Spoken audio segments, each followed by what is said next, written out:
عید قربان جو آپ پتہ کرواتے ہو تو اپنی لوگ یہ تو ذریعہ ہوتا ہے وہ یاد رکھیے کہ عید قربان جو ہے جو قربانی ہے وہ ہندوستان میں واجب نہیں ہے، واجب صرف مکے میں ہے۔ قربانی واجب صرف مکے میں ہے، قربانی مکے میں یہاں واجب نہیں ہے۔ اب آپ پوچھیں گے مکے میں کیوں واجب ہے؟ مکے میں واجب اس لیے ہے کہ وہ حج کا ایک پارٹ ہے، حج اس وقت تک مکمل ہو گئی جب تک قربانی نہ ہو۔ اور کیا تو اب عید قربان سمجھ میں آئی، عید قربان عید الفطر سمجھ میں آئی جب روزہ مکمل اور عید قربان حج مکمل، عید قربان حج مکمل۔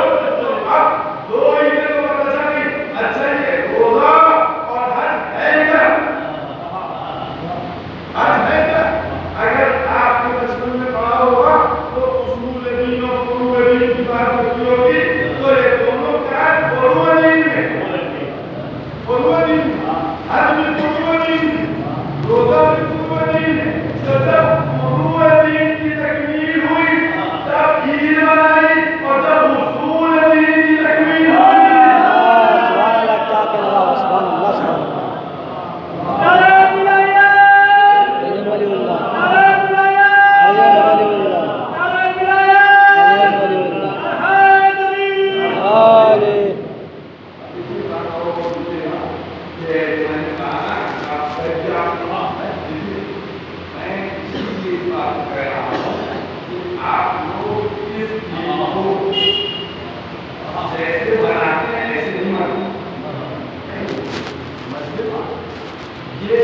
سب سے بڑی